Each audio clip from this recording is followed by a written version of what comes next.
Placebo effect काय आहे.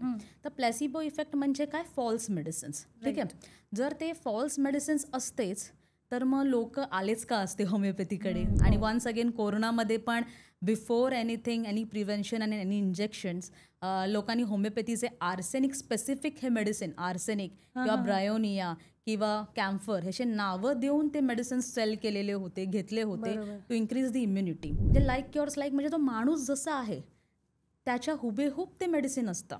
Okay. So नमस्कार मंडळी, स्वागत आहे पुन्हा एकदा तुमचं नुसता गप्पा या पॉडकास्टमध्ये. सो आपण बऱ्याच विषयांवर चर्चा करतो, नुसत्या गप्पा मारता मारता काही सिरियस विषयांकडे सुद्धा वळतो. तसंच आजचा विषय जो आहे तो होमिओपॅथीबद्दल आहे. लोक म्हणतात ह्या गोड गोळ्या आहेत, तर काही लोक म्हणतात की क्रोनिक आजारांवरती होमिओपॅथी काम नाही करत, किंवा काही लोकांचं म्हणणं आहे की डायबिटीजच्या पेशंटनी ह्या गोळ्या घेऊ नये. तर नक्की काय मिथ्स आहे, काय फॅक्ट्स आहे, किती हे ॲक्च्युली काम करतं होमिओपॅथी. आणि भारतात सध्या माझ्या मते तरी ट्रेंडिंगवर आहे, कारण याचे साईड इफेक्ट खूप कमी आहे. पण तरीसुद्धा मला असं वाटतं की आपण याबद्दल तज्ज्ञांकडून जाणून घेतलेलं खूप बरं होईल. तर आज आपल्यासोबत आहेत डॉक्टर किमया नार्वेकर. तर त्या आपल्याला सांगतील की होमिओपॅथीबद्दल मिथ्स, फॅक्ट्स, त्याचे फायदे. तर चला जाणून घेऊया डॉक्टरांकडून. So doctor Kimaya, first of all welcome to Nusatya Gappa. नमस्कार. नमस्कार. Thank you for inviting me. Thank you so much, तुम्ही आलात. आणि आज जे काही मला प्रश्न पडलेत, मला तर आहेत आणि आय होप सो की बऱ्याच लोकांना आहेत, त्यांना माहीत नाही की भरपूर ऑप्शन्स आहेत. ॲलोपॅथी आहे, आयुर्वेदिक आहे, तसं होमिओपॅथी सुद्धा एक ऑप्शन आहे वेगवेगळ्या आजारांवर. अक्यूट डिसीज झाले किंवा क्रोनिक डिसीज झाले. तर मला सगळ्या प्रश्नांची उत्तरं तुमच्याकडून आज जाणून घ्यायची आहेत. तर सुरुवात आपण करूया तुमच्या प्रवासापासून, की तुमचा एक्सपिरियन्स सांगा थोडा, आणि तुम्ही का चूज केलं होमिओपॅथी. डेफिनेटली मला आवडेल सगळ्या प्रश्नांची उत्तरं द्यायला, कारण की होमिओपॅथी हा विषय माझ्या खूपच जवळचा आहे, कारण की मी प्युअर होमिओपॅथी प्रॅक्टिस करते. असं तर थोडंसं तुमच्या प्रश्नाच्या आधी थोडं ब्रीफमध्ये उत्तर द्यायला मला आवडेल. की लोक मला म्हणायची की का प्युअर होमिओपॅथी प्रॅक्टिस करते, का नाही करत, तुला खूप त्रास होईल, स्ट्रगल होईल, नाही होईल. पण जेव्हापासून मी शिकले आहे, मी त्याच्या इंटर्नशिपमध्ये गेली आहे, 4th इयरमध्ये गेली आहे. मी साई होमिओपॅथिक मेडिकल कॉलेजमधून माझी डिग्री घेतली आहे BHMSची, आणि त्यानंतरचे काही कोर्सेस केले आहेत, स्मॉल लाईक डिप्लोमा कोर्सेस. तर मी स्वतः बघितले आहे. एव्हरी डे आम्ही 100 पेशंट्सला ट्रीट करायचो तिकडे, आणि ते बरे व्हायचे, म्हणजे विलेज साईडचे पेशंट बरे व्हायचे. तर माझ्या समोरचा मी जो चमत्कार बघितला आहे त्यांच्या छोट्या छोट्या ह्याच्यावर, तर त्यानंतर आय वॉज लाईक टोटली हे की मला आता प्युअरच होमिओपॅथी प्रॅक्टिस करायचं आहे. मग काही असू दे, काही किती वेळ होऊ दे, काही होऊ दे. बट मला खूप चांगलं वाटतं की आत्ता होमिओपॅथीकडे रिस्पॉन्स खूप वाढलेला आहे लोकांचा, कारण त्याचं मेन रिझन आहे की त्याचं साईड इफेक्ट्स खूपच कमी आहेत, किंवा नाहीच आहेत. कमी आहे वर्डपेक्षा आपण बोलू शकतो की नाहीच आहेत असं. आणि चिल्ड्रनमध्ये तर खूप फेमस आहे. तर आता राहिला तुमचा प्रश्न की मी होमिओपॅथी का चूज केला. मेन म्हणजे तर मला डॉक्टर बनायचं होतं. असं मला एकदम लहानपणापासून एसे वगैरे लिहायचो ना आपण, त्याच्यामध्ये मी लिहायचे की I want to become a doctor. असं मला डॉक्टर बनण्याची आधीपासून मॅनिफेस्ट केलेलं. हो, आधीपासूनच मला डॉक्टरच बनायचं होतं. असं कोणता डॉक्टर, काय डॉक्टर, ऑफकोर्स ते मी एवढा विचार नव्हता केला काय एक्झॅक्टली हे, पण डॉक्टर बनायचं होतं. सो जसं जसं आपली एक्झाम झाली, CET झाली, जे झाली, जसे प्रामाणिकपणे जसं काय रँकिंग लागले, जे लागले तसं करायचं होतं. की मला असं विशेष नव्हतं की मला हेच करायचं आहे, तेच करायचं आहे. डॉक्टर बनायचं त्या ह्याच्याने मी आली, आणि अभ्यास करायची माझी तेवढी हे होती. होमिओपॅथीमध्ये आली तर I would like to be little honest की स्टार्टिंगला माझं हे नव्हतं while I was in first year की मी टोटली होमिओपॅथी प्रॅक्टिस करणार असं. बट ॲज आय सेड की 4th इयरपासून आणि इंटर्नशिपपासून आम्ही जे पेशंट्स बघितले आहेत आमच्या कॉलेजच्या OPDमध्ये, हॉस्पिटल्समध्ये, आणि ते बरे व्हायचे. मग ते ऑटिझमचे पेशंट आले, मग काही नॉर्मल स्किनचे पण आले, साधा सर्दी खोकला ताप आहेत. आणि लोकांमध्ये अजून एक इश्यू असतो की होमिओपॅथी हे जे काही मोठ्या लोकांचे, पैसेवाले लोकांचे चोचले आहेत, असे गरीब लोकांचे नाही आहेत. तर मी तिकडे गोरगरीब लोकांनी घेतलेले बघितले, आणि त्यांनी येऊन हे केलं. तर तेव्हापासून कुठे ना कुठे, आणि मी ॲज अ इंटर्न म्हणून प्रॅक्टिस करायची, केस घ्यायची, आणि 3 दिवसांनी लोक येऊन स्वतःहून म्हणायचे. तर ऑब्व्हियस मला पण खूप चांगलं वाटायचं. अँड दॅन आय स्टार्टेड की मॅजिक बघितलं. दॅन मग मी होमिओपॅथी हे टोटली प्रॅक्टिस करायचं ठरवलं. 2018 पासून माझं क्लिनिक कळव्यामध्ये आहे, कळवा ठाण्यामध्ये, आणि सक्सेसफुली रन करून आता याच वर्षी 30 जानेवारी 2025ला मी माझं मोठं क्लिनिक घेतलं आहे कळवा शंकर मंदिरच्या बाजूला. सो जे काही घेतले ते होमिओपॅथीच्या जर्नीमधूनच केलेलं आहे, सक्सेसफुल जे प्रॅक्टिस केलं आहे. सो आय विल डेफिनेटली अर्ज की तुम्ही या वळा आणि घ्या असं. First of all congratulation. Thank you so much. I think me visit केलं होतं 2020 मध्ये काही. या डेफिनेटली. येस. सो मी सांगू इच्छिते की कोरोनाच्या काळामध्ये मी थोडं डिप्रेशन आणि एन्झायटीकडे मी वळले होते. सो आणि त्यामध्ये मला कॉन्स्टिपेशन किंवा अजून थोडेसे स्किन डिसऑर्डर बरेच होत होते, पिंपल्स, ॲक्ने. सो मी मॅमकडे ट्रीटमेंट घेतली होती आणि विदाउट एनी साईड इफेक्ट मला बरेच चांगले रिझल्ट मिळालेत. येस, म्हणून मी अजून पण मॅमच्या टचमध्ये आहे. राईट. आणि मी तेव्हा पाहिलं होतं तुमचे की मेडिसिन वगैरे तर ठीक आहे, पण त्याच्या व्यतिरिक्त तुम्ही मला सल्ले दिले होते की सलाड स्टार्ट करा, थोडं लाईफस्टाईलमध्ये चेंजेस करा. तर मग असं नाही की नुसतं मेडिसिन दिलंय. पर्सनल लेवलवरती मला असं वाटतं तुम्ही मला बरंच हेल्प केली होती. Thank you so much. थँक्यू त्यासाठी. ते तर कामच आहे डॉक्टरचं असं मला वाटतं की काउन्सिल करावं आणि प्रॉपर लाईफस्टाईल आणि हे करा. कारण मेन मुद्दा तो आहे. मेडिसिन तर हेल्प करतेच असं डेफिनेटली, पण मेन मुद्दा तो आहे. सो माझ्या पेशंट आले की मग त्यांचं फॉलोअप असो की काय म्हणू त्याचं फर्स्ट व्हिजिट असो, आय मेक शुअर की त्यांना इनफ टाइम मिळो. सो लाईकली म्हणून माझ्याकडे अपॉइंटमेंट्स असतात असं. आणि मी अननेसेसरी म्हणतात ना आले गेले मला 10-15 मिनिटात हे करा, I don't believe in that. आणि केस टेकिंग तेवढी होत पण नाही, कारण की सखोल जाणून घेणं, past history, personal history, family history, on going stress, हे सगळं होमिओपॅथीच्या अंडर येतं. आणि त्याच्यावरच तुमचे मेडिसिन ठरवले जातात. त्याची टोटॅली जसं आपण करतो ना तसं ह्याचं टोटॅलिटी करायला लागते आणि त्यावर मेडिसिन दिले जातात. म्हणूनच कोलेस्ट्रॉलसाठी वेगळं, बीपीसाठी वेगळं असे मेडिसिन्स नसतात. ते सगळ्यावर हे करून एकच मेडिसिन दिले जाते. त्यामुळे पेशंटला ना थोडं बेटर वाटतं की हां आपण कडवा औषध काही खात नाहीये, गोड खातो आहे आणि वेगवेगळं लक्षात ठेवायची गरज नाहीये. Easy to carry, easy to use, असं ॲक्सेसिबल, वॉटरची गरज नाही. सो या सगळ्या गोष्टी आहेत. ॲज आय सेड की 4th इयर पासून मी बघितलं. So that was in 2016-2017. आणि मी directly as I passed out मी चालू केलेलं होमिओपॅथी माझं practice. I got good response because corona पण त्यानंतर 2021 आलं. आणि तुम्ही पण बघितलं असेल की डायरेक्टली नाही पण इनडायरेक्टली गव्हर्नमेंटनी पण अप्रोच केलेलं होमिओपॅथीचं फॉर प्रिव्हेन्शनच्या ह्याच्यासाठी. सो डेफिनेटली म्हणूनच काय म्हणतात त्याला मॅनिफेस्ट केलं की गोष्टी होतात, ह्यावर माझा खूप बिलीफ आहे. आणि गोष्टी खऱ्या असतात तर डेफिनेटली नीट होतात. बरोबर आहे. आता आपण पुढे वळूया. आपण काही प्रश्न तयार केलेले आहेत, ते व्ह्यूअर्सला पण आवडतील. हो नक्की, डेफिनेटली. सो मॅम आपण मिथ्स अँड फॅक्ट्सकडे जाणारच आहोत, पण त्याआधी मला एक गोष्ट जाणून घ्यायची आहे की लोकांना वाटतं ह्या गोड गोळ्या खरंच काम करतात का, हा प्रश्न पडतो. यामध्ये लाईक क्युअर्स लाईक किंवा प्लेसिबो इफेक्ट असू शकतो. तर यावर तुमचं काय म्हणणं आहे? ओके, तर ॲज आय सेड की मला होमिओपॅथीबद्दल खूप आवडतं. तर प्रचंड मला आवडेल ह्याचं सगळं जे काही काय बोलतं मिथ्स आहे हे काय बोलायचं क्लिअर करायला आणि काय आहे एक्झॅक्टली पॅथी सांगायला. तर पहिली तर होमिओपॅथी एक सायंटिफिक पॅथी आहे, जिकडे इंटरनेटवर सगळीकडे जे त्याला बॅशिंग केलं जातं की ह्याच्या काही आधार नाही आहे. तर म्हणूनच मी म्हटलं सायंटिफिक हा वर्ड हे केला. हा जर्मन ओरिजिनचा वर्ड आहे. डॉक्टर सॅम्युएल हॅनिमॅन हे जे जनक आहेत असं, ते स्वतः हे ॲलोपॅथिक डॉक्टर होते असं. आणि त्यांनी त्या टायमिंगला त्यांना काही त्या टायमिंगचं जे ॲलोपॅथी होतं ते आवडलं नाही, ते पेनफुल वाटलं. ऑलरेडी माणूस जेव्हा डिसीजमध्ये असतो, डिसीज इटसेल्फ सेज की नॉट ॲट ईज असतो, तेव्हा तर मग त्याला असंच पेनफुल काहीतरी करायचं, लाईक ब्लड काढायचं वगैरे असं सगळं करायचं, ते त्यांना नाही पटलं. सो ते ग्रॅज्युअली होमिओपॅथीच्या म्हणजे बोलतात ना डिस्कवर झालं. आणि 20 इयर्स घेतले त्यांनी टोटली होमिओपॅथी ही पॅथी प्रॉपरली डिस्कवर करून त्याला हे करण्यासाठी असं. जो माणूस संशोधन असतं ना जसं लाईक काय प्रॉपर रिसर्च करायला. आणि जो माणूस स्वतः एक ॲलोपॅथिक डॉक्टर होता, त्यांनी जर वळून जर ह्याच्याकडे गेलं तर मग त्यात काही ना काहीतरी डेफिनेटली हे असेल. आणि जसं आय सेड की हे जर्मन ओरिजिन आहे असं. तर मुद्दा आहे की प्लॅसिबो इफेक्ट काय आहे.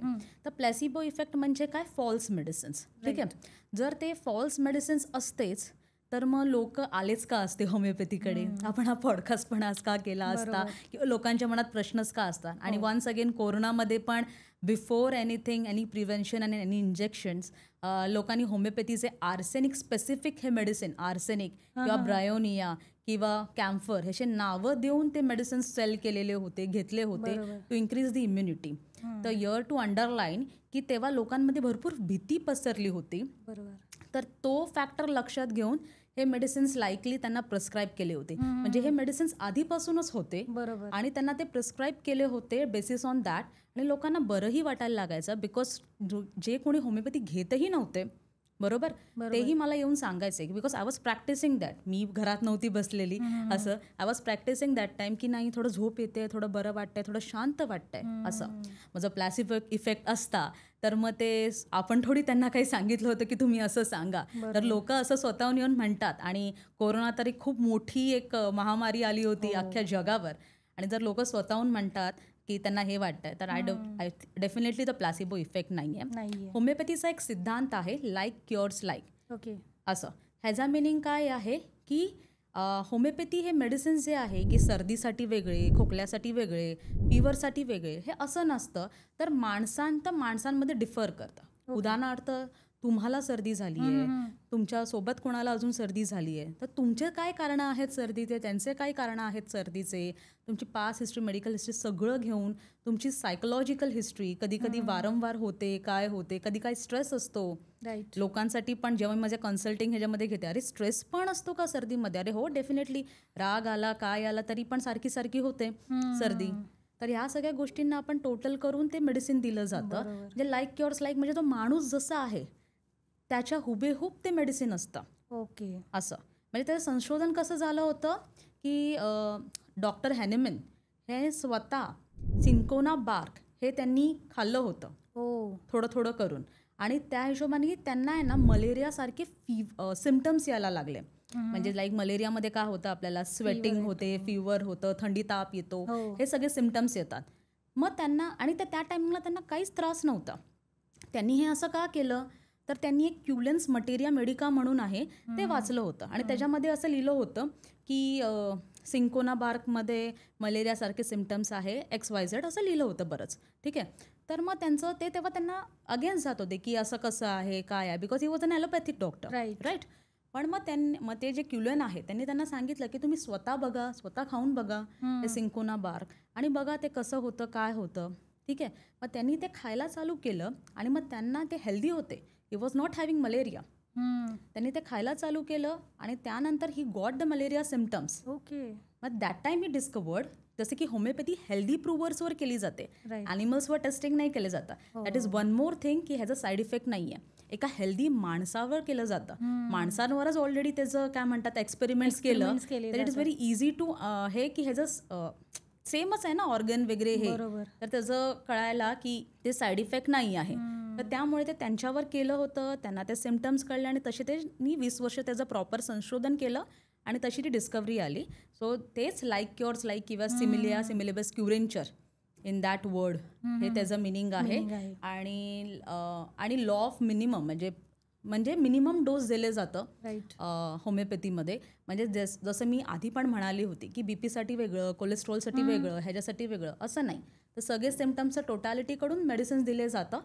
आणि होमिओपॅथी तुम्हाला तुमच्या सिम्पटम्सचं जे जास्तीचं, फॉर एन एक्झाम्पल तुम्हाला हार्टचा पण इश्यू आहे आणि स्किनचा पण इश्यू आहे, पण ॲट दिस मोमेंट तुम्हाला इच जास्ती येते आहे, तर ते पहिले स्किनच्या इचिंगला कव्हर करतं, मग स्लोली हार्टला कव्हर करतं. Again slowly means not slow acting definitely, but step by step cover करतं. ह्याचा मिनिंग काय होतं, तुम्हाला वेगवेगळे मेडिसिन्स नाही घ्यायला लागत. तुम्ही एकाच डॉक्टरकडे येऊन प्रॉपर तुमची हिस्ट्री सांगून तुम्हाला तुमचे side effects as well as allergies पण तुमची कव्हर होते. राईट. सो हे सगळं आहे ते. ओके, खूप छानरित्या तुम्ही एक्सप्लेन केलेलं आहे. थँक्यू. आय होप सो लोकांचे बरेच डाऊट क्लिअर झाले असतील याच्यामध्येच.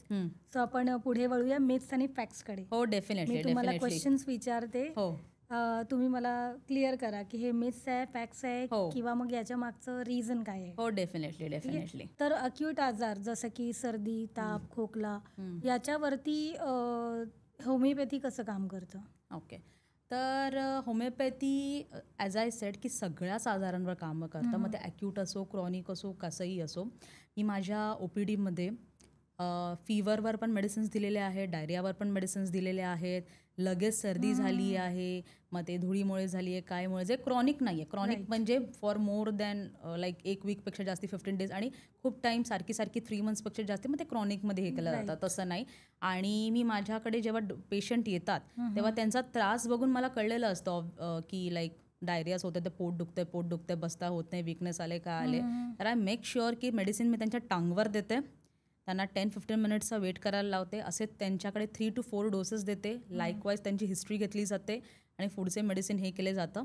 मग तिथूनच माझ्या OPDमधूनच विदिन 30 मिनिट्समध्ये त्यांना बरं वाटतं असं. सो आणि मग घरी गेल्यावर 1-2 काय म्हणतात त्याला 1-2 दिवसात दे फील बेटर. अजून एक माझ्याकडे असे पेशंट आले होते की ज्यांनी सर्दीसाठी ॲलोपॅथी घेतली होती. Again I don't want to blame any pathy. सगळ्याचेच त्याचे आपापले काही फायदे तोटे आहेत डेफिनेटली. घेतली होती. पण कसं असतं प्रत्येकाचं शरीर वेगळं असतं. काही लोकांना काही हाय डोसेस सहन होतात, काही लोकांना नाही होत. त्यामुळे पण होमिओपॅथी भरपूर हल्ली फेमस झाली आहे. मग त्यांनी पण एक 3-4 दिवसांचा कोर्स केला होता ॲलोपॅथी. त्यांना भरपूर फीवर आलं होतं, सर्दी आलं होतं, हे झालं होतं. पण 3 to 4 डेजमध्ये त्यांना कव्हर नव्हतं झालं त्यांचा ॲक्यूट सर्दी. मग त्यानंतर शी अप्रोच्ड मी असं. आणि ऑनलाईन कन्सल्टेशनमध्ये सुद्धा की व्हिजिट करून पण नाही, ऑनलाईन कन्सल्टेशनमध्ये सुद्धा पण जस्ट मी कॉलवर बोलली, मग व्हिडिओ कॉल झाला वगैरे हे सगळं आणि मेडिसिन त्यांच्या घरपोच केलं असं. तर विदिन 2 डेज पण मी जास्ती म्हणते, विदिन 1 डे तिला जे एकदम फेवरिश वाटत होतं, सारखी स्निझिंग येत होती, आतल्यात आपण बोलतो ना ताप येतोय, पण she started feeling better. Now she is like taking her for chronic जो इश्यू आहे असं. सो मग हेच आहे की ॲक्यूट आजारांवर डेफिनेटली ते बरं पडतं. तुम्ही प्रॉपर डॉक्टरकडे जा, प्रॉपर मेडिसिन्स घ्या तसं. अजून एक मला तुमच्या पॉडकास्टच्या ह्याच्यावरून सांगायला इच्छिते आहे की लोक यूट्यूबमध्ये हल्ली ना भरपूर हे असतं की प्रमोशनल व्हिडिओज असतात. अरे सर्दीसाठी ही घ्या, ती घ्या, असे माझ्याकडे लोक येतात आणि मला विचारतात पण मी नक्स वॉमिका घेऊ का? अरे डॉक्टर साहब आपके पास नक्स वॉमिका है क्या, ये आहे का, ते आहे का? मेडिसिन असेल तर मी देते, पण माझं काम मी करते की सांगते बाबा ह्याच्याने तुला बरं वाटलं तर बरं वाटलं. बिकॉज ॲज आय सेड खूप स्टार्टिंगला होमिओपॅथी सर्दीसाठी वेगळी मेडिसिन, ह्याच्यासाठी वेगळी मेडिसिन अशी नाही डिफर करत. ती माणसां थ्रू येते. म्हणजे जसं की तुम्हाला काही त्रास आहे तर तुमची जी एक मेडिसिन ठरलेली आहे because I have taken your history. Right.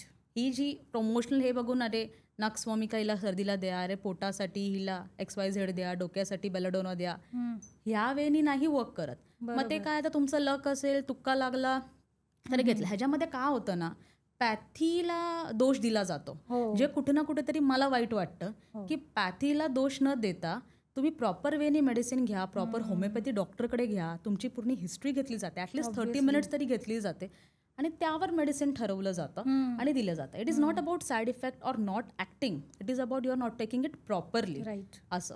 So definitely act करते ॲक्यूट केसेसवर आणि घेतली पाहिजे लोकांनी. जी जी बिलकुल. ठीक आहे. सो पुढचा प्रश्न असा आहे की असं म्हणतात की होमिओपॅथीचे साईड इफेक्ट नाही आहेत, पण मग त्याचं ओव्हरडोस किंवा खूप प्रमाणात किंवा लॉंग टाईम घेतोय आपण, तर मग ते किती सेफ आहे?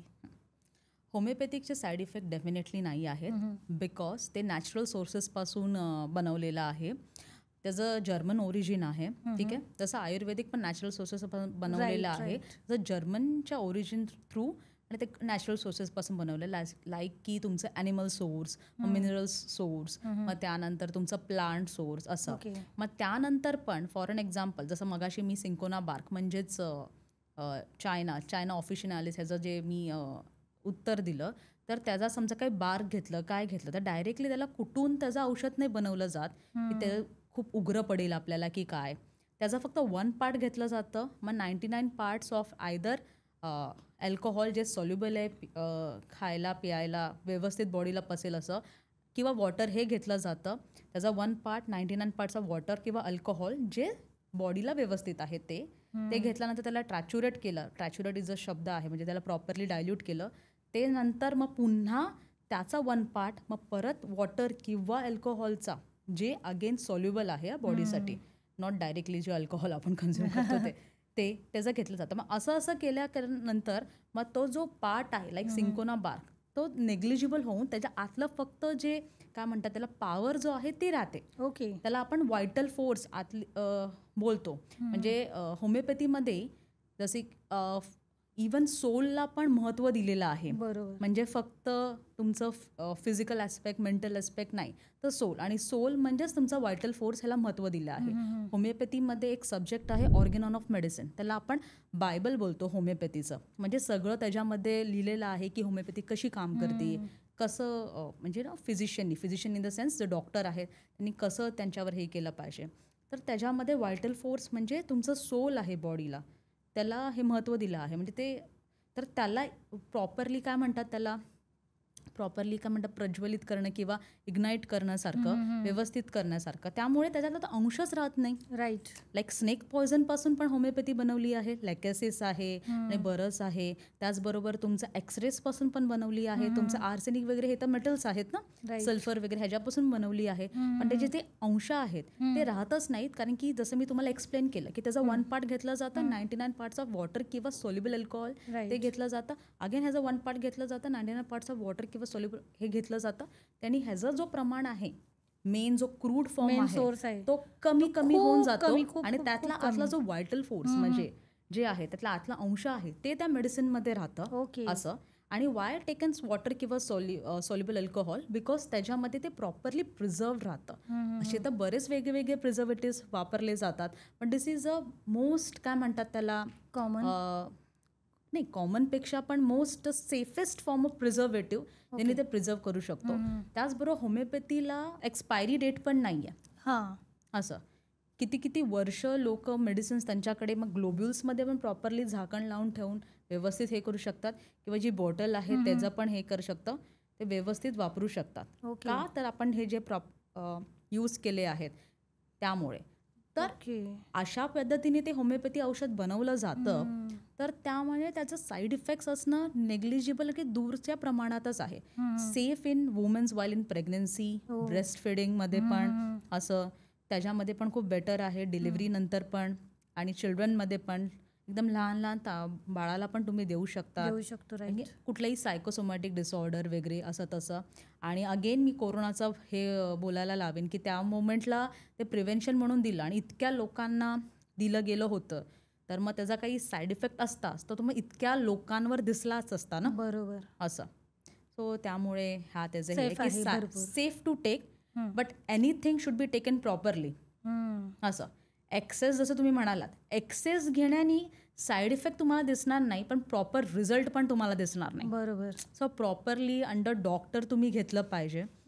नेक्स्ट की टू लॉंग घेतल्याने काय प्रॉब्लेम आहे का, मेन म्हणजे जेव्हा होमिओपॅथी डॉक्टरकडे कुठला पेशंट येतो तर ते टू लॉंग घेण्यासाठी येतच नाही. आयदर त्यांचा डायबिटीस रिव्हर्स करायला येतो किंवा BP रिव्हर्स करायला येतो किंवा काही ॲक्यूट कंप्लेंटसाठी येतो. तर ते टू लॉंग तर राहतच नाही. की जसे की फॉर एन एक्झाम्पल कोणी BPचं ॲलोपॅथी मेडिसिन घेत असेल किंवा डायबिटीसचं ॲलोपॅथी मेडिसिन घेत असेल, ते त्यांचं मॅनेज करतं आणि होमिओपॅथी क्युअर करतं. क्युअर आणि मॅनेज हे 2 डिफरंट टर्म आहेत. क्युअर करणं म्हणजे टोटली तुमच्या आतमधून तो मुळापासून तो जो डिसीज आहे तो कव्हर करणं असं. त्यामुळे टू लॉंग घेणं मेडिसिन ते होतच नाही. असं तुम्ही प्रॉपर डॉक्टरच्या सल्ल्यानुसार घेतलं तर, आणि स्वतःनुसार घेतलं तर मग त्याला काही अर्थच नाही. कुठलेही मेडिसिन आहे ते डॉक्टरच्या सल्ल्यानुसार घेतलं पाहिजे असं. आणि तुमचं असंही असेल ना की पर्टिक्युलर डिसीजसाठी आला आहे, मग तो अक्यूट असू द्या किंवा क्रॉनिक, येस, तर ह्या टाइम पिरियडसाठी तुम्ही मेडिसिन देत असाल, बरोबर ना. हो. त्याच्यामुळे तो प्रश्न उभा राहत नाही की म्हणजे लॉंग टर्म डेफिनेटली नाहीच उभा राहत. बिकॉज मी स्वतःहूनच पेशंटला सांगते त्याच्या आजारानुसार की इतके वेळ लागेल, इतका नाही, मग फर्दर मग बघूया. कारण की एका पेशंटमध्ये बरेच आजार असतात. तो येतो पहिल्यांदी डायबिटीस किंवा BP रिव्हर्स करायला, पण नंतर तो स्वतःच होमिओपॅथीच्या प्रेमात पडतो. मी हेच शब्द वापरेन की त्याला इज लाईक अरे ही छोटी छोटी गोळी एवढी छान काम करते, मला कव्हर करते, मला लूज मोशन नाही झाले त्याचा साईड इफेक्ट किंवा काही प्रॉब्लेम नाही झाला, मला घ्यायला पण सोपी आहे, मला झोपही छान लागते, मला भूकही व्यवस्थित लागते आणि कुठेही कॅरी करू शकतो, हे पसरलं. त्यामुळे आता होमिओपॅथीमध्ये डिमांड आले आहेत, लोक जागोजागी होमिओपॅथी डॉक्टर झाले आहेत. त्यामुळे मग ते इतर अरे डॉक्टर मग आता मला झोप नाही येते त्याच्यावर पण आता आपण फोकस करूया, मग आता डॉक्टर माझ्याकडे ह्या पण इश्यू आहे मग फोकस करूया. मग तशाप्रमाणे तो कंटिन्युअसली त्याचं तर कव्हर झालेलं असतं आणि कंटिन्युअसली घेतो असं. तर त्याचा साईड इफेक्ट असं काहीच नाही आहे, कारण की जे पण आपण त्याच्यामध्ये जसं मी तुम्हाला सांगितलं तो जो अंश यूज करतो, आता डायरेक्टली पॉयझन तर आपण देत नाहीये, आर्सेनिक वगैरे हे सगळे पॉयझनस थिंग आहेत, पण त्याचा आपण वन पार्ट घेतो असं. मग ते एकदम नेग्लिजिबल होऊन जातं आणि त्यातला आतली फक्त एनर्जी राहते, जी आपली एनर्जी व्हायटल फोर्स ज्याला म्हणतो, सोल, त्याला व्यवस्थित करून त्याची इम्युनिटी वाढवते. म्हणजे होमिओपॅथीचं बेसिक काम काय आहे की शरीरामधली तुमची आतली जी इम्युनिटी आहे, म्हणजे त्यांचे जे ऑर्गन्स आहेत जे डल पडले आहेत, बंद पडले आहेत, त्याला इग्नाईट करणं रेदर दॅन ते मेडिसिन डायरेक्टली हे करणं, तर त्याला त्याचं इग्नाईट करतात. सो म्हणून त्याचे साईड इफेक्ट्स तर डेफिनेटली नाही आहे. ओके. होमिओपॅथीचं जेव्हा आपण मेडिसिन घेतो तर असं म्हणतात की ॲलोपॅथी किंवा दुसरं आयुर्वेदिक मेडिसिन घ्यायला नाही पाहिजे, तर हे मिथ्स आहे, फॅक्ट्स आहे की कसं? होमिओपॅथीचं मेडिसिन जसं मी मग सांगते की लोक BP रिव्हर्सिबल किंवा डायबिटीस रिव्हर्सलसाठी येतात का, तर ते मेडिसिन्स घेऊन थकलेले असतात ॲलोपॅथीचे, कारण की दुष्परिणाम होतात. अगेन नॉट ब्लेमिंग एनी पॅथी, पण काही गोष्टी अशा आहेत की नाही जमत. स्पेसिफिकली डायबिटीजमध्ये लोक खूप वीक होतात, थकून जातात, त्यांचं वजन कमी व्हायला लागतं, मेटफॉर्मिनमुळे तर डेफिनेटली वजन कमी होतं असं. सो त्यांना त्याच्यातून छुटकारा पाहिजे असतात ना. असं लोक लाईफस्टाईलकडे लक्ष देतच नाहीत असं.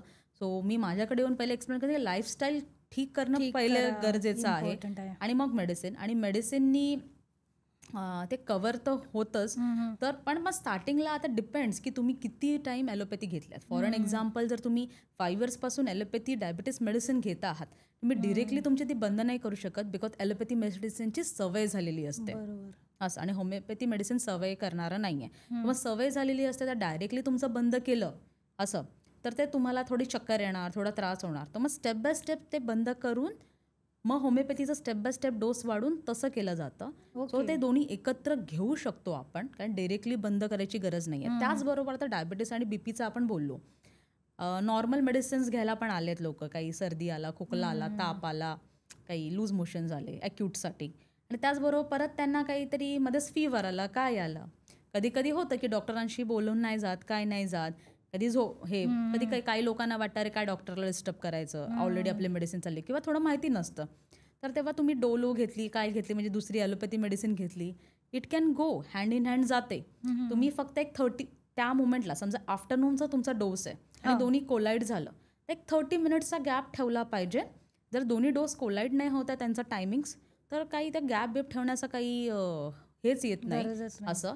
बट आयुर्वेदिक आणि होमिओपॅथी एकत्र नाही जात, because both are like oil and water which do not mix together. Okay. So I definitely ask patient की तुम्ही जर काय मोठे काढे घेतायत, काय घेतायत, तर ट्राय करा की बंद करा. Again now differ from patient to patient, काही लोकांना नाही जमत, बट आय मेक शुअर की बंद करा. काही काढे असतील, काही गोळी असतील, तर आयुर्वेदिक होमिओपॅथी एकत्र नाही जात, होमिओपॅथी ॲलोपॅथी एकत्र घेऊ शकता. ओके. सो मॅम, आपण आता बरेच मिथ्स अँड फॅक्ट्स क्लिअर केलेले आहेत, तर आता आपण थोडं सिरियस प्रश्नांकडे वळूया. तर मग तर सिरियस प्रश्नांमध्ये सिरियस डिसीज आहेत, लाईक जे लॉंग टाइम पासून लोक सफर करतात, जसं अस्थमा झालं, मायग्रेन झालं, तर मग याच्यावरती होमिओपॅथी कसं काम करतं?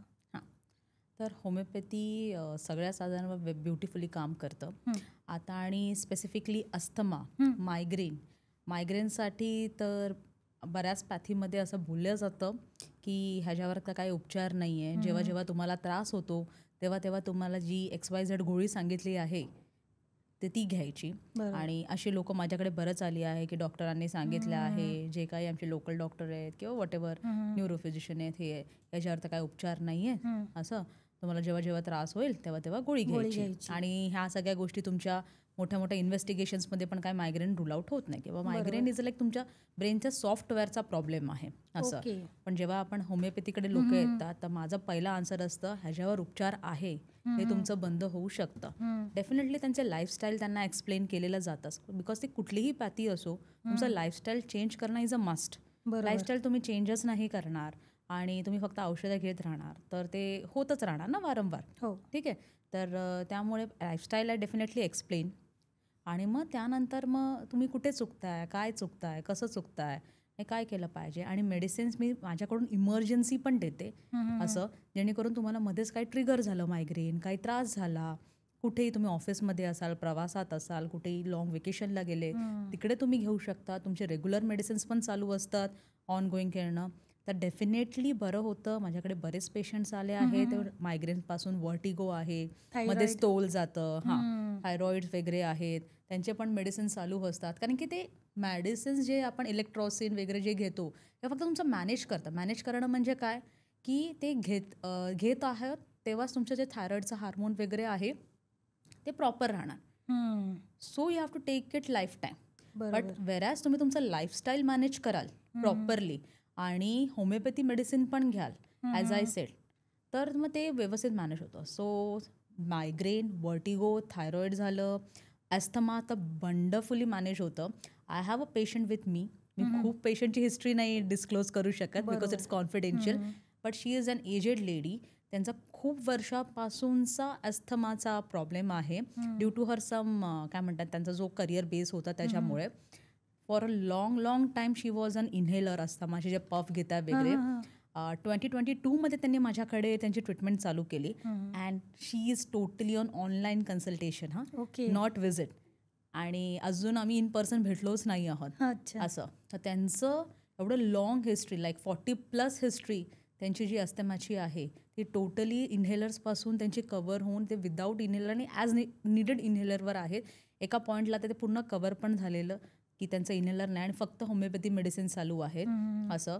सो आणि त्या एजनी पण आहे, त्यांची लॉंग हिस्ट्री पण आहे, त्यांचे इन्हेलर्स कवर झालेले आहेत, त्यांना खूप बेटर वाटतं. सो डेफिनेटली लॉंग आणि मोठ्या मोठ्या आजारांवर डेफिनेटली होमिओपॅथी कवर करते. More to add is like psoriasis. सोरायसिसचा आजार असा आजार आहे की ॲलोपॅथीमधले काय स्टॉलवर्ड्सनी तर ह्यांचे हात वरती केलेले आहेत की आम्हाला नाही हे होत.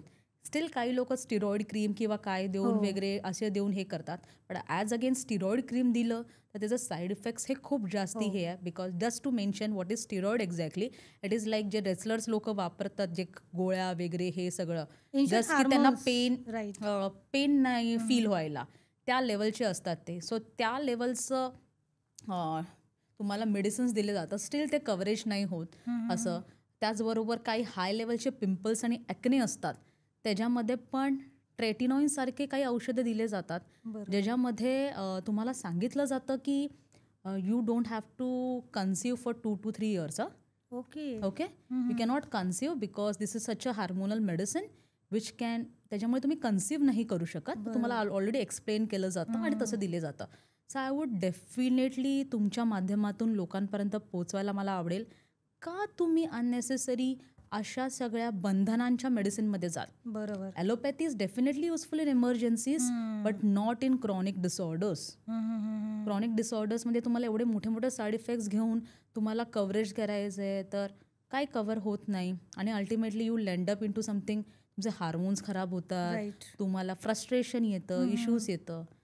तर try taking homeopathy, it's a very beautiful pathy आणि without trying you will not definitely understand.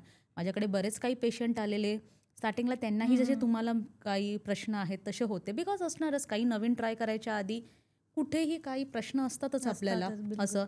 पण once you start trying it then you will definitely understand की काय एवढं अननेसेसरी लॉंग गोष्टींच्या हे जायचं. Every pathy has its own pros and cons but use whatever whenever needed, मला असं वाटतं ॲज अ डॉक्टर म्हणून. सो डेफिनेटली सगळे मोठे आजार बरेच होतात आणि बऱ्याच लेवलवर बरेच होतात आणि तुम्हाला लॉंग टर्म मेडिसिन्स घ्यायची पण काही गरज नाही. बरोबर आहे. तर नेक्स्ट आपलं आहे की डायबिटीस आणि हायपरटेन्शन सारखे जे लाईफ लॉंग आजार आहेत तिथे होमिओपॅथी फक्त सपोर्टिव्ह रोल करते की डीपमध्ये ते रिव्हर्स करते?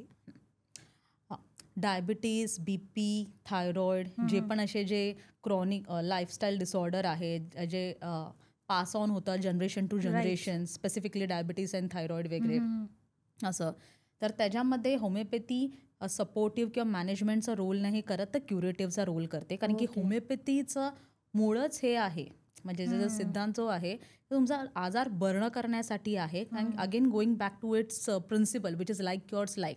जसा माणूस तसं औषध दिलं जातं, म्हणून तुम्हाला तुमच्यानुसार औषध दिलं जातं. तर तुमच्या अंगातले जे जे छोट्या छोट्या गोष्टी आहेत, त्रुटी आहेत, ते सगळ्या भरीव काढल्या जातात. त्यामुळेच ते मुळापासून तुमचा आजार कव्हर होतं. त्यामुळे तर क्युरेटिव्हचाच रोल प्ले करते अँड नॉट सपोर्टिव्हचा रोल. पण as I mention earlier also, medicine जी आहे किती वर्ष, कोणत्या एजमध्ये, कोणत्यानुसार कशी आहे. जर तुम्ही डिरेक्टली आला आहात, तुम्ही आता डिस्कवर केले आहे तुमचं BP आणि हे, directly you can start with homeopathy. There is no need to take allopathy also for your supportive basis. But homeopathy क्युरेटिव्हचा रोल त्याच्यामध्ये प्ले करतं. So I will definitely urge लोकांनी यावं. कारण की मी माझ्या फॅमिलीमध्ये एक डेथ प्रसंग बघितलं, जे काय म्हणतात त्याला, डायबिटीज खूप त्यांना हाय झालं होतं असं. कारण डायबिटीज हा मला असं ॲज अ डॉक्टर म्हणून वाटतं कोणाला व्हावा नाही. It is like a slow poison, silent killer. हळूहळू तुमचे सगळे ऑर्गन्स खराब करतं असं. आयदर तुम्ही तुमचं लाईफस्टाईल चेंज करा किंवा असं होमिओपॅथीसारखं तुम्ही पॅथीकडे तुम्ही वळू शकता. But you have to keep in check your lifestyle definitely. पण लोकांचं काय होतं, वाय लोक ॲलोपॅथीकडे वळतात, बिकॉज लोकांना त्यांची लाईफस्टाईलच चेंज करायची नसते असं. त्यांना खूप शॉर्टकट्स जास्त आवडतात. लोकांना वाटतं की शुगर खाऊन त्यांना डायबिटीस होतो. नो नो नो, तुमची लाईफस्टाईल ठीक नसते. तुम्ही कसंही खाता, कधीही खाता, कुठेही खाता, बरोबर, किती पण खाता. अगेन स्ट्रेसमुळे पण डायबिटीस होतं.